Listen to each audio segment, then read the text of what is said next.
Well, thanks very much indeed for coming tonight. It's a grand time. Now, to say that his contemporaries regarded Oscar Wilde as a controversial figure would be to put it mildly. To the late Victorians, he was the Marmite of his day. To the Irish author George Moore, he was another Dublin Jachin who plagiarised wholesale without admitting to his thefts. To the English critic Edmund Goss, he was like Punch on a stick, squeaking, and I don't like the squeak. To Henry James, he was a fatuous fool and a 10th-rate cad. Noel Coward dismissed him with, "What a tiresome, affected sod."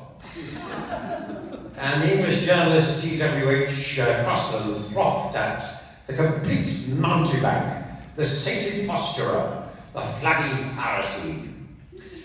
However, there was another side to him. Sherlock Holmes creator Arthur Conan Doyle declared that he towered above us all, and yet he had the art of seeming to be interested in all that was said. He took as well as he gave, but what he gave was unique. The Irish impresario Dion Boucicault insisted that those who have known him, as I have, know that this is a noble, warm, kind, and lovable man. Walt Whitman noted, he was so frank and outspoken and manly. W.B. Yeats wrote, he was one of our 18th century duelists, born in the wrong century. He would be a good leader in a cavalry charge. It was a man I admired, who was to show so much courage, and who was so loyal to the intellect.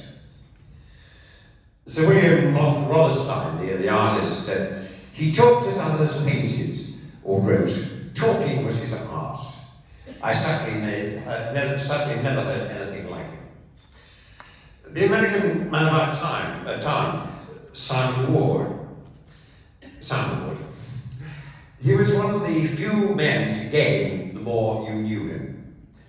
Robert Ross wrote, among the fine qualities he showed in his later years was that he never blamed anyone but himself for his own disasters.